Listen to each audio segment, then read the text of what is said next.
A reading from the Holy Bible, Genesis chapter 3. The fall of man. Now the serpent was the most cunning of all the animals that the Lord God had made. The serpent asked the woman, "Did God really tell you not to eat from any of the trees in the garden?"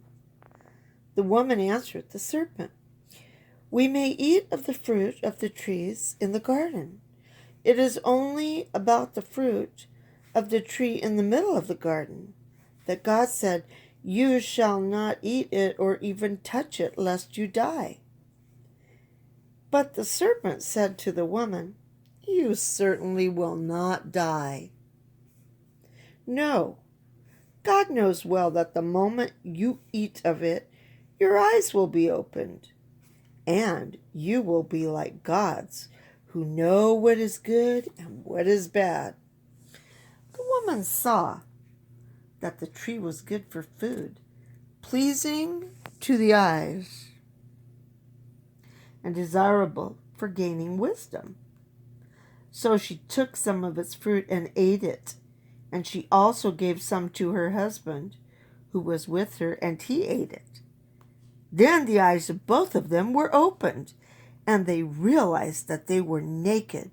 So they sewed fig leaves together and made loincloths for themselves. When they heard the sound of the Lord God moving about in the garden at the breezy time of the day, the man and his wife hid themselves from the Lord God among the trees of the garden. The Lord God then called to the man and asked him, "Where are you?" He answered, "I heard you in the garden, but I was afraid because I was naked, so I hid myself." Then he asked, "Who told you that you were naked? You have eaten then from the tree of which I had forbidden you to eat." The man replied, "The woman whom you put here with me, she gave me fruit from the tree, and so I ate it."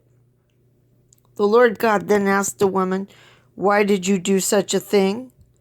The woman answered, "The serpent tricked me into it, so I ate it." Then the Lord God said to the serpent, "Because you have done this, you shall be banned from all the animals and from all the wild creatures.